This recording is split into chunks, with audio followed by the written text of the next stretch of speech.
कहानी की शुरुआत में हम एक ताकतवर आदमी को देखते हैं जिसका नाम हरक्यूलिस होता है। वो एक डरावने पानी के तालाब में एक खतरनाक जीव को ढूंढ रहा होता है क्योंकि उस जीव से उसके राज्य को खतरा होता है। और तभी अचानक से हरक्यूलिस को कोई पानी के अंदर खींच लेता है। अगले ही पल पानी में से 7 सिर वाला एक खतरनाक मॉन्स्टर निकलता है, लेकिन हरक्यूलिस उस मॉन्स्टर से डरता नहीं है बल्कि वो उसका डटकर सामना करता है और कुछ ही देर में हरक्यूलिस मॉन्स्टर को मार डालता है। उसके बाद अगले सीन में हरक्यूलिस का सामना एक बेहद खतरनाक जंगली सुअर से होता है। सुअर हरक्यूलिस के पीछे पड़ा होता है, पर हरक्यूलिस मौका देखकर एक ही झटके में सुअर को मार गिराता है। अब यहाँ से सीन फिर से कट होता है और दूसरे सीन में हरक्यूलिस का सामना उस टाइम के सबसे खतरनाक शेर से होता है जो अच्छे योद्धाओं को कच्चा चबा चुका था और उसकी खाल इतनी मजबूत थी कि उसे कोई हथियार भेद नहीं सकता था। तभी वो राक्षस हरक्यूलिस पर हमला कर देता है, पर हरक्यूलिस उसे भी मार डालता है। उसके बाद अगले सीन में हम एक आदमी को एक नुकीली लकड़ी के ऊपर लटका हुआ देखते हैं। अगर आदमी से एक छोटी सी चूक भी होती तो वो नुकीली चीज आदमी के पिछवाड़े में सीधी घुस सकती थी। दरअसल इस आदमी को कुछ लुटेरों ने बंदी बना लिया होता है और ये आदमी कोई और नहीं बल्कि हरक्यूलिस का भांजा होता है जिसका नाम लोलस होता है। यहाँ पर लोलस इन लुटेरों को हरक्यूलिस की वीरता की कहानियां सुना रहा होता है और कहता है कि वो तुम्हें छोड़ेगा नहीं। यह सुनकर सभी लुटेरे इस पर जोर जोर से हंसने लगते हैं। उसके बाद लुटेरे उसकी रस्सी में आग लगा देते हैं। ये देखकर लोलस घबरा जाता है, लेकिन तभी उसे सामने से कोई आता हुआ दिखाई देता है और उसे देख लोलस खुश हो जाता है। उस परछाई में से शेर की खाल पहने हरक्यूलिस निकल कर आता है। अब हरक्यूलिस यहाँ पर आकर लुटेरों को यहाँ से भागने का एक मौका देता है, पर लुटेरे सीधे उस पर हमला कर देते हैं। यह देखकर हरक्यूलिस एक ही बार में 5 लुटेरों को ढेर कर देता है। यह देखकर लुटेरों का सरदार गुस्से से लाल हो जाता है। फिर सभी लुटेरे हरक्यूलिस पर टूट पड़ते हैं, लेकिन यहाँ पर हरक्यूलिस अकेला नहीं होता बल्कि उसके साथ यहाँ पर उसके जांबाज साथी भी होते हैं जो हमेशा उसके साथ ही रहते हैं। उसके साथ एक लड़की होती है जिसका नाम अटलांटा होता है जो एक जांबाज तीरंदाज होती है। उसके बाद हम एम्फियारोस नाम के योद्धा को देखते हैं जो हमेशा भविष्यवाणी करता रहता है। उसी बीच हम टाइडूस नाम के बेहद खतरनाक योद्धा को देखते हैं जो पागलों की तरह लोगों को मारता है। उसके बाद हम ऑटोलिक्स नाम के योद्धा को देखते हैं जो एक चोर भी होता है पर दुश्मनों को बड़ी सफाई से मारता है। उसके बाद ये सभी लोग मिलकर लुटेरों की आधी मंडली का सफाया कर देते हैं और इधर लोलस की रस्सी बस टूटने ही वाली होती है। उसके पिछवाड़े में डंडा घुसने ही वाला होता है,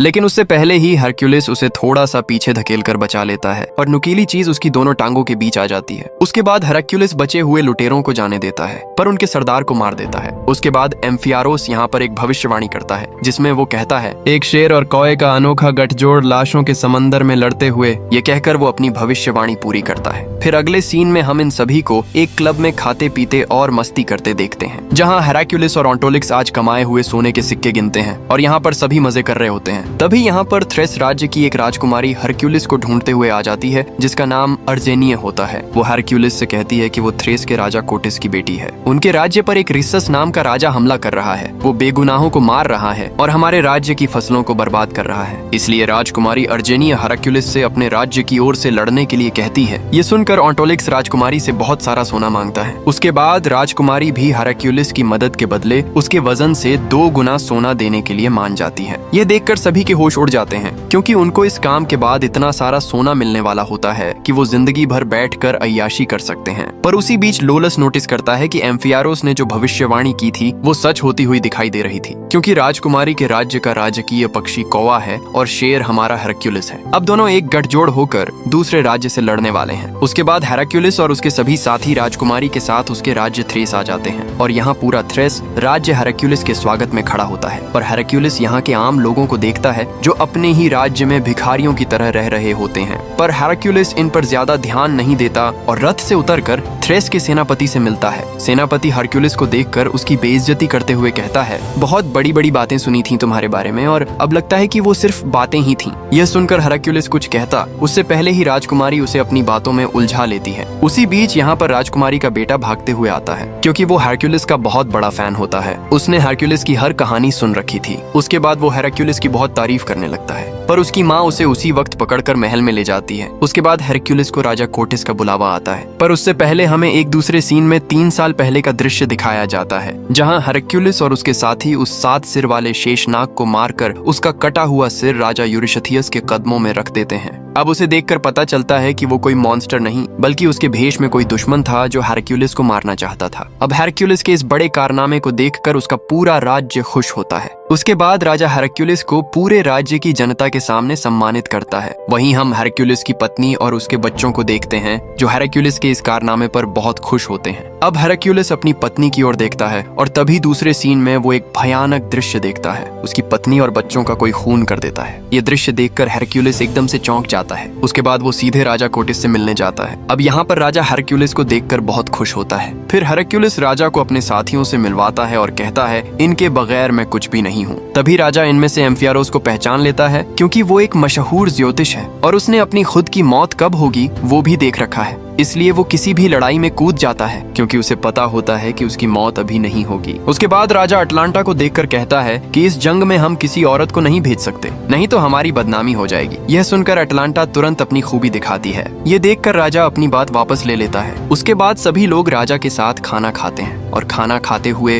राजा का सेनापति हेरक्युलिस और उसके साथियों को बताता है कि जिससे हमारी जंग होने वाली है उसे कोई आम इंसान नहीं मार सकता सिवाय किसी देवता के, क्योंकि उसके पास ऐसा काला जादू और शक्तियां हैं जिनसे वो किसी को भी अपने वश में करके भ्रम में डाल सकता है। और उसके पास ऐसी सेना है जो आधे जानवर और आधे इंसान है और वो बेहद शक्तिशाली है। उसके बाद राजा हेरक्युलिस को अपने गरीब राज्य के लोग दिखाता है और कहता है, हमारे लोगों पर बहुत अत्याचार हो रहा है, पर अब आप आ गए हो तो हमें थोड़ा अच्छा लग रहा है, क्योंकि हमें आप पर पूरा भरोसा है कि आप हमारी मदद करोगे। इस पर हेरक्युलिस कहता है, मैं तो सिर्फ पैसे लेकर काम करने वाला एक आम आदमी हूँ। पर तभी राजकुमारी हेरक्युलिस के पास आकर कहती है, हमारे बेटे को आप पर बहुत भरोसा है, इसलिए उस दरिंदे से हमारे लोगों को बचाकर शांति कायम कीजिए। उसके बाद हेरक्युलिस अपने साथियों के पास आकर कुछ बात करता है। फिर सुबह होते ही हेरक्युलिस और उसके साथी इस राज्य की कमजोर सेना को मजबूत बनाने के लिए ट्रेनिंग देने लगते हैं। तभी ऑटोलिक्स सभी को ढालों की दीवार बनाने के लिए कहता है और टाइडूस गुस्से में दौड़कर सीधे उस दीवार को तोड़ते हुए अंदर घुस जाता है और सबको गिरा देता है। ये देखकर हेरक्युलिस कहता है, अगर तुम लोग इस प्रकार जंग लड़ोगे तो सब मारे जाओगे। उसके बाद हेरक्युलिस सभी सैनिकों को मोटिवेट करता है और सबको साथ में टिके रहने के लिए कहता है। तभी राजा का जासूस एक बड़ी खबर लेकर आता है। वो कहता है कि राजा रिसस के पास हमसे कहीं बड़ी सेना है, जिसमें एक से बढ़कर एक सैनिक है और उनके पास राक्षस भी हैं। उसके बाद जासूस बताता है कि रिसस हमारे पड़ोसी राज्य पर हमला करने वाला है, उसके बाद हमारी बारी है। इस पर राजा कहता है, हम अपने पड़ोसी राज्य की रक्षा करेंगे क्योंकि वो बहुत कमजोर है, इसलिए हम 1-2 दिन में ही वहाँ के लिए रवाना होंगे। लेकिन इस पर हेरक्युलिस राजा से कहता है, अभी मुझे आपके सैनिकों को ट्रेन करने में 2 हफ्ते और लगेंगे। अगर हम इतनी जल्दी करेंगे तो हमारे राज्य को ज्यादा नुकसान होगा। पर इस पर जासूस राजा से कहता है, रिसस आ रहा है। अब जासूस की बातों से राजा घबरा जाता है और वो अगले ही दिन युद्ध के लिए निकलने का आदेश दे देता है। लेकिन इस बात से हेरक्युलिस बिल्कुल सहमत नहीं होता। इधर हम अटलांटा को देखते हैं, जिस पर सेनापति लाइन मार रहा होता है। फिर सेनापति अटलांटा के पास जाकर जबरदस्ती करने लगता है, पर अटलांटा उसकी बुरी तरह धुनाई कर देती है। तभी वहाँ पर हेरक्युलिस आ जाता है और सेनापति पतली गली से निकल जाता है। उसके बाद हम राजकुमारी के बेटे एरियस को देखते हैं, जो हेरक्युलिस को ढूंढ रहा होता है। तभी वो ढूंढते ढूंढते वहाँ आ जाता है और अचानक टाइडूस उस पर झपट पड़ता है। ये देखकर एरियस डर के मारे वहाँ से भागने लगता है। उसी बीच एरियस हेरक्युलिस से टकरा जाता है। अब एरियस हेरक्युलिस से टाइडूस के बारे में पूछता है। फिर हेरक्युलिस उसे उसके बारे में सब कुछ बताता है और कहता है वो इंसान कम जानवर ज्यादा है, इसलिए उससे दूर ही रहना। फिर हेरक्युलिस उसे अपने साथ ले जाता है। उसके बाद एरियस हेरक्युलिस से बातें करता है और कहता है, मुझे आपके सारे कारनामों के बारे में पता है और मैं बड़ा होकर आपके जैसा बनना चाहता हूँ। उसके बाद दोनों एरियस की माँ के पास आ जाते हैं, जो गरीबों का इलाज कर रही होती है। उसी दौरान हेरक्युलिस अपने गले का शेर का दांत निकालकर एरियस को दे देता है। ये देखकर एरियस बहुत ज्यादा खुश हो जाता है। फिर हेरक्युलिस वहाँ से चला जाता है। उसके बाद सुबह होते ही फिर से सभी लोग सैनिकों को ट्रेनिंग देने लगते हैं। उसी बीच हम लोलस को भी सैनिकों के बीच देखते हैं, पर हेरक्युलिस उसे जंग में लड़ने से मना करता है और कहता है, तुम राजा कोटिस के साथ रहोगे जहाँ कोई खतरा न हो। लेकिन लोलस युद्ध में लड़ने की जिद करता है, पर हेरक्युलिस उसकी एक नहीं सुनता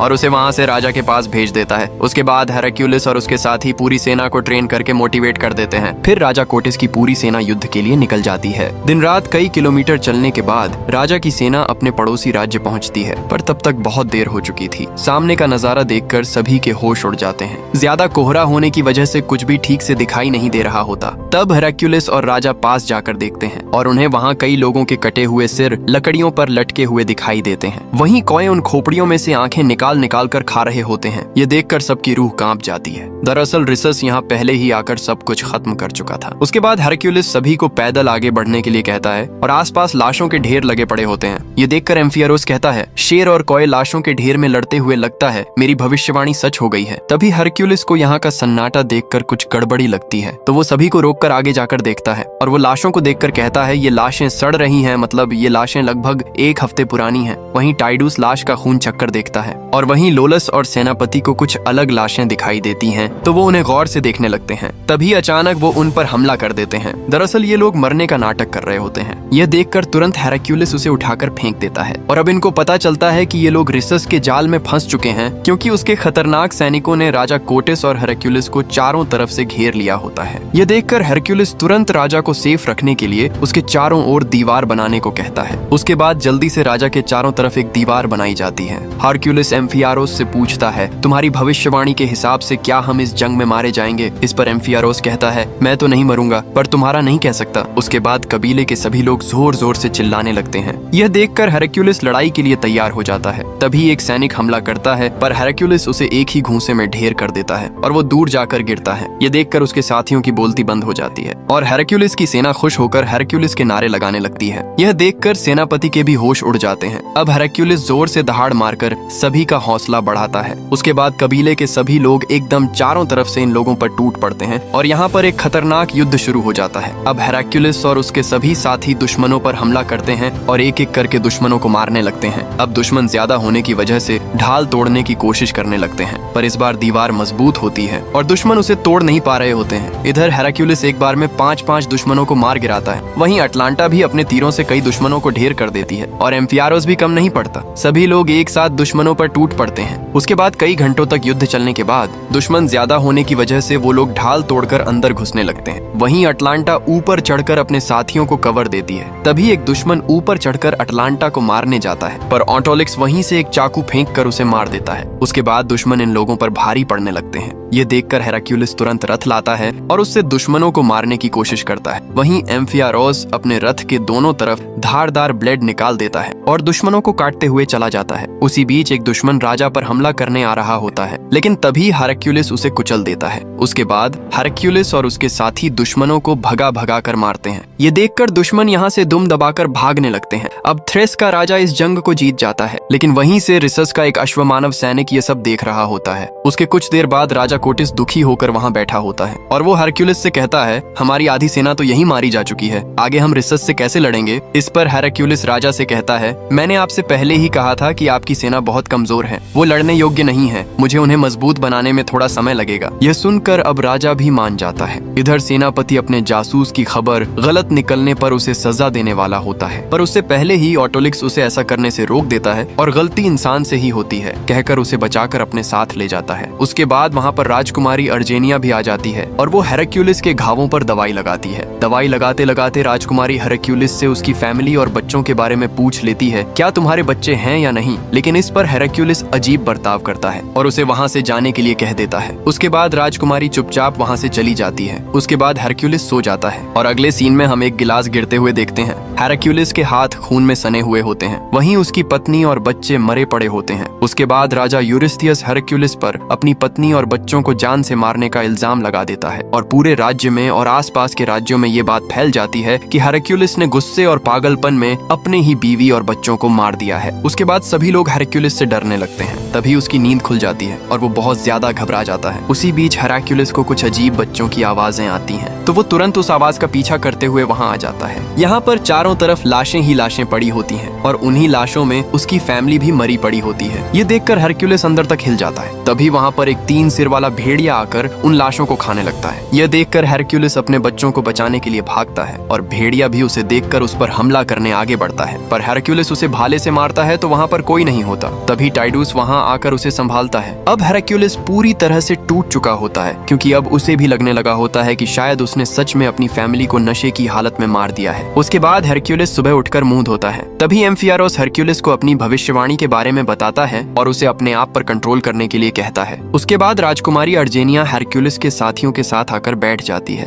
और उनसे हेराक्यूलिस के बारे में पूछती है क्या सच में हेराक्यूलिस ने अपनी ही फैमिली को मार दिया था? क्योंकि मैंने कुछ सिपाहियों के मुंह से सुना है और मैंने ये भी सुना था कि अगर हेराक्यूलिस वापस अपने राज्य जाएगा तो राजा यूरिस्थियस उसका सिर कलम कर देंगे। इस पर ऑर्निथोलॉजिस्ट कहता है ऐसा नहीं है, क्योंकि मैं उसके साथ बहुत पहले से हूँ और हम दोनों एक साथ पले बढ़े हैं। हेरक्युलिस की ताकत की वजह से राजा यूरिस्थियस ने उसे बड़े बड़े अभियानों पर भेजना शुरू कर दिया और वो हमेशा अपने साथ मुझे ले जाता था उसके साथ लड़ने के लिए। और ऐसे ही लड़ते लड़ते उसने 12 बड़े कारनामे कर दिए और हर लड़ाई के बाद हमारी टीम में लोगों की संख्या बढ़ती गई और आज हम सभी साथ हैं। धीरे धीरे हेरक्युलिस हर जगह छा गया और हर जगह उसके ही चर्चे होने लगे। उसके बाद लोलस यहाँ पर सभी सैनिकों को इकट्ठा करके हेरक्युलिस के हथियारों को दिखाता है। वो उन्हें सभी को जंग में पहनकर जाने के लिए कहता है। तभी वहाँ पर सेनापति आ जाता है जो हेरक्युलिस का मजाक उड़ाने लगता है। इस पर लोलस उसे हेरक्युलिस का कवच देखने को कहता है। अब कवच देखकर सेनापति कहता है, इससे तो हम एक ही वार में मारे जाएंगे। तभी टाइडूस सेनापति पर वार करता है, लेकिन कवच में एक खरोंच तक नहीं आती। यह देखकर सेनापति भी हैरान हो जाता है। उसके बाद लोलस बताता है कि ये कवच किससे बना है और इसकी क्या खासियत है। उसके बाद हेरक्युलिस और उसके सभी साथी अपने अपने साथियों को लेकर उन्हें अपने जैसी लड़ाई लड़ना सिखाने लगते हैं। टाइडूस और ऑन्टोलिक्स दोनों सेना के कुछ लोगों को तलवार चलाना सिखाते हैं। अटलांटा कुछ लोगों को तीरंदाजी सिखाती है और इधर एम्फियारोस सभी को भाला चलाना सिखाता है। वहीं झोपड़ी की आड़ में लोलस भी चाकू चलाना सीख रहा होता है क्योंकि उसे भी जंग लड़ना था। तभी उसे ऐसी हरकतें करते सेनापति देख लेता है और यहाँ पर लोलस लोल हो जाता है। इधर राजा कोटिस का जासूस फिर से एक खबर लाया होता है जिसमें वो बताता है कि रिसस हमला करने के लिए निकल गया है। यह सुनकर सभी लोग डर जाते हैं। उसी दौरान हेरक्युलिस राजा कोटिस को एक तरकीब बताता है और कहता है, हम लोग जंगल के रास्ते जाएंगे ताकि रिसस हमें देख न सके। उसके बाद हेरक्युलिस एम्फियारोस के पास आकर उससे पूछता है, इस बार तुम्हारी भविष्यवाणी क्या कहती है। इस पर एम्फियारोस कहता है, मैं 1 हफ्ते में मरने वाला हूँ, मतलब इस जंग में मेरा मरना तय है। इस पर हेरक्युलिस कहता है, तुम इतनी जल्दी नहीं मर सकते। लेकिन एम्फियारोस मुस्कुराकर कहता है, तुम चिंता मत करो, मैं जिया शान से हूँ तो मरूंगा भी शान से।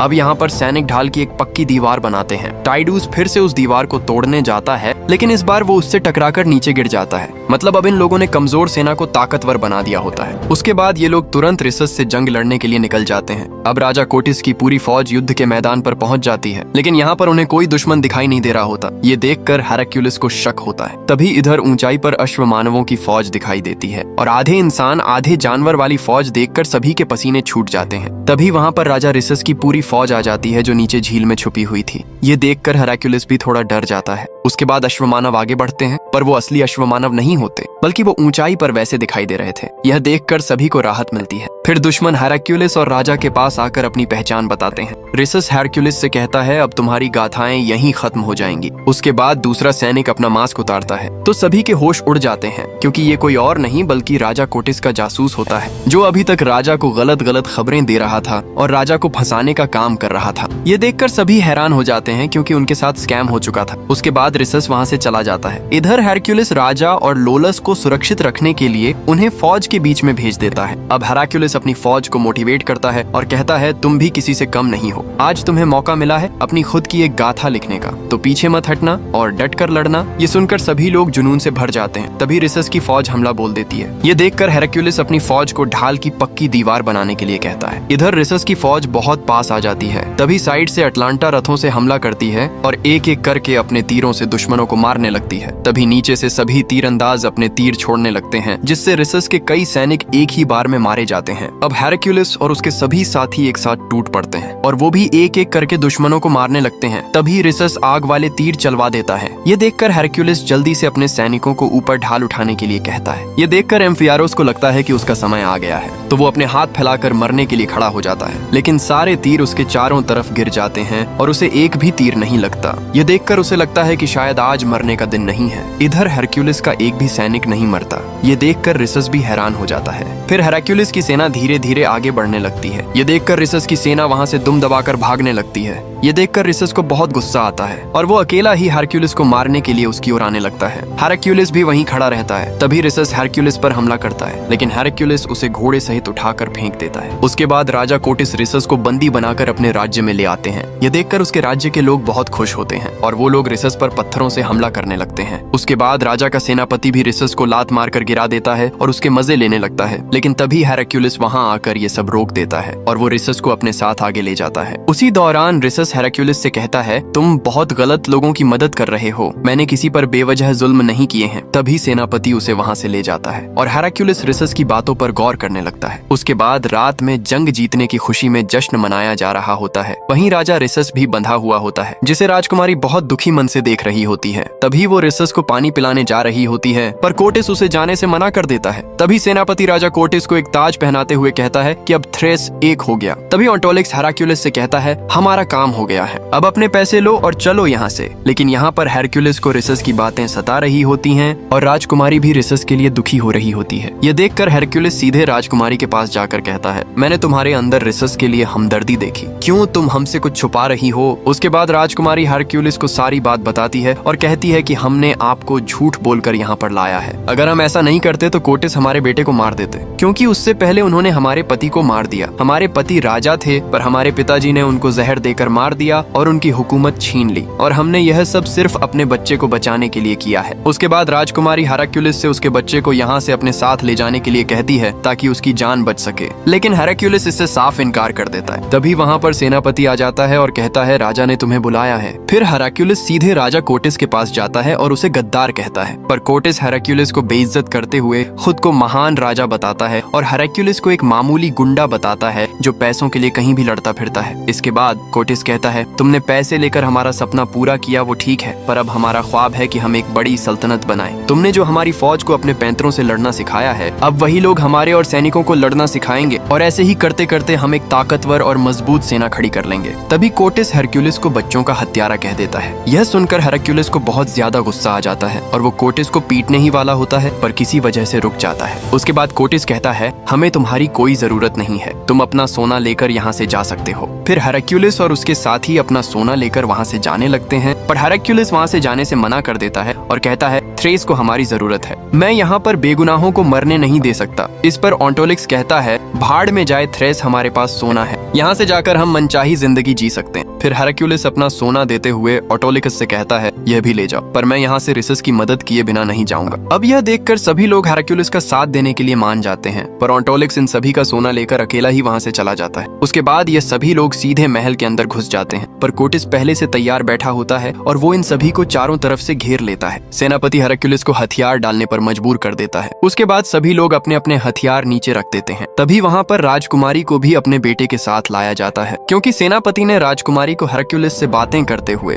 और उसके बेटे को यहाँ से ले जाने वाली बात भी सुन ली थी। अब यह सुनते ही कोटिस राजकुमारी से उसका बेटा छीन लेता है। ये देखकर सभी को बहुत गुस्सा आता है और बच्चा भी सीधे हेरक्युलिस से जाकर लिपट जाता है। फिर कोटिस बच्चे को बाल पकड़कर उससे अलग कर देता है। तभी हेरक्युलिस को मारकर बेहोश कर दिया जाता है। उसके बाद हम हेरक्युलिस को जंजीरों से बंधा हुआ देखते हैं और उसके सभी साथियों को जेल में कैद देखते हैं। तभी यहाँ पर हेरक्युलिस को सपनों में दिखाई देने वाले 3 भेड़िए दिखाई देते हैं। उसी बीच यहाँ पर राजा यूरिस्थियस आ जाते हैं और वो हेरक्युलिस से कहते हैं, इन भेड़ियों को पहचानते हो? अब कहानी में एक नया ट्विस्ट आ जाता है, क्योंकि अभी तक कहानी में जो भी हुआ है इसी गद्दार की वजह से हुआ है। तभी कोटिस कहता है, राजा यूरिस्थियस और हम मिलकर पूरी दुनिया पर राज करेंगे। अब ये सुनकर हेरक्युलिस और भी ज्यादा कंफ्यूज हो जाता है। उसके बाद हेरक्युलिस को समझ आता है कि जिस दिन उसकी फैमिली की हत्या हुई थी उस दिन यही भेड़िए वहाँ पर थे, और जिस गिलास में वो शराब पी रहा था उसमें कुछ मिलाया गया था जिससे उसे होश नहीं था। फिर यूरिस्थियस ने इन भेड़ियों को छोड़ दिया और हेरक्युलिस की फैमिली को मरवा दिया। फिर यूरिस्थियस कहता है, तुम्हारे बच्चे बहुत दर्दनाक आवाज में चीख रहे थे और उस आवाज से हमें बहुत सुकून मिल रहा था। ये सुनकर हेरक्युलिस और उसके साथियों की रूह कांप जाती है और उनको बहुत ज्यादा गुस्सा आता है, और ऐसा यूरिस्थियस ने इसलिए किया था क्योंकि उसके राज्य में बच्चे बच्चे की जुबान पर हेरक्युलिस के कारनामों और उसकी ताकत का नाम था। इससे यूरिस्थियस को लगने लगा था कि आगे चलकर उसके राज्य के लोग हेरक्युलिस को राजा के रूप में देखना पसंद करेंगे, जिससे उसका राजा का पद छिन सकता था। इसलिए यूरिस्थियस हेरक्युलिस को मरवाने के लिए कई पैंतरे आजमाने लगा, लेकिन हेरक्युलिस की ताकत के आगे उसका कोई भी पैंतरा नहीं चला। उसके बाद यूरिस्थियस ने हेरक्युलिस को उसके परिवार की हत्या के इल्जाम में फंसा दिया और उसे बदनाम करके राज्य से बाहर निकाल दिया। उसके तुरंत बाद कोटिस हेरक्युलिस और उसके साथियों को मौत की सजा सुना देता है और वो सबसे पहले राजकुमारी यानी अपनी सगी बेटी को मारने का आदेश देता है। उसके बाद कसाई राजकुमारी को पकड़कर मारने के लिए बांधने लगता है। ये देखकर हेरक्युलिस को बहुत ज्यादा गुस्सा आ रहा होता है। तभी एम्फियारोस हेरक्युलिस को याद दिलाता है कि तुम कौन हो, तुम्हारे अंदर कितनी ताकत है और तुमने कितने कारनामे किए हैं। और इधर कसाई राजकुमारी को काटने के लिए तैयार होता है। उधर हेरक्युलिस एम्फियारोस की बातों से मोटिवेट हो जाता है। उसके अंदर एक नई ताकत आ जाती है जिससे वो जंजीरों को उखाड़ देता है और यहाँ कसाई राजकुमारी को काटने ही वाला होता है। तभी हेरक्युलिस उसे बचा लेता है और राजकुमारी को छुड़ाकर भगा देता है। यह देखकर कोर्टिस भेड़ियों को छोड़ देता है और भेड़िए सीधे जाकर हेरक्युलिस पर हमला कर देते हैं। अभी कोर्टिस और यूरिस्थियस दूसरी तरफ सुरक्षित जगह से ये सब देख रहे होते हैं। अब अकेला हेरक्युलिस 3 खतरनाक भेड़ियों से लड़ाई करने लगता है और इधर राजकुमारी हेरक्युलिस के सभी साथियों को कैद से आजाद करने की कोशिश करती है। वो हेरक्युलिस को मुसीबत में देखकर जल्दी गेट खोलने के लिए कहती है। इधर हेरक्युलिस एक एक करके भेड़ियों को मौत के घाट उतार रहा होता है। तभी एक भेड़िया उसे गिरा देता है पर हेरक्युलिस उसे भी शेर के दांत से मार देता है। यह देखकर राजा यूरिस्थियस तुरंत पतली गली से निकलने लगता है। उसके बाद हेरक्युलिस अपने साथियों को छुड़ाकर वहां से जाने लगता है और वो यूरिस्थियस को भागते हुए देख लेता है। हेरक्युलिस सीधे उसके पीछे जाने लगता है और उसके साथी सभी सैनिकों को संभाल रहे होते हैं। तभी एक सैनिक एम्फियारोस की तरफ भाला फेंकता है। उसे देखकर एम्फियारोस को लगता है कि अब उसकी मौत आ गई है, तो वो अपने हाथ फैलाकर उसके सामने खड़ा हो जाता है। पर हेरक्युलिस सही समय पर आकर उसे बचा लेता है और कहता है तुम्हें बहुत जल्दी पड़ी है मरने की। उसके बाद ये लोग राजकुमार रिसस को छुड़ाकर आगे बढ़ते हैं और इधर हेरक्युलिस यूरिस्थियस के पास पहुंच जाता है। अब हेरक्युलिस को देखकर यूरिस्थियस अपनी जान की भीख मांगने लगता है और कहता है हमें कोर्टिस ने भड़का दिया था,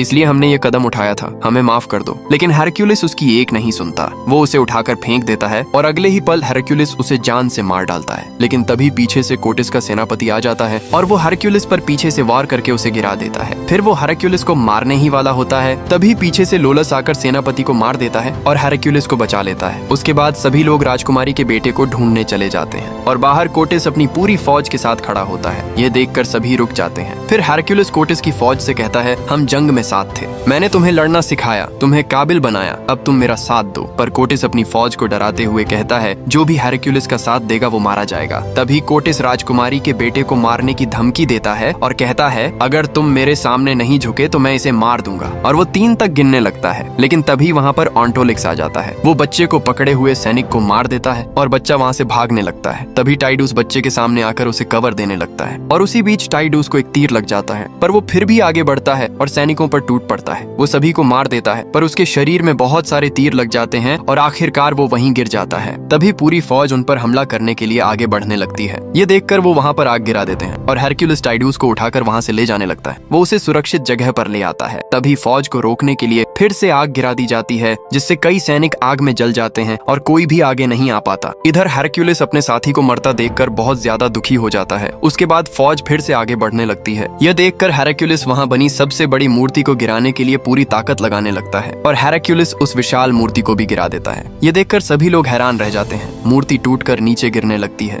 उसे देखकर पूरी फौज अपनी जान बचाने के लिए भागने लगती है। उसी बीच मूर्ति का सिर सीधे आकर कोर्टिस पर गिरता है और वो मारा जाता है। अब कुछ देर बाद सब शांत हो जाता है। हेरक्युलिस धूल में से निकलकर बाहर आता है। अब हेरक्युलिस को देखकर पहले 2 सैनिक झुकते हैं। उन्हें देखकर पूरी फौज हेरक्युलिस के सामने झुक जाती है और हेरक्युलिस के नारे लगाने लगती है क्योंकि हेरक्युलिस ने ही उन्हें काबिल बनाया था। और इसी सीन के साथ ये कहानी यहीं खत्म हो जाती है। अगर आपको वीडियो अच्छी लगी हो तो वीडियो को एक लाइक और चैनल को सब्सक्राइब जरूर करें।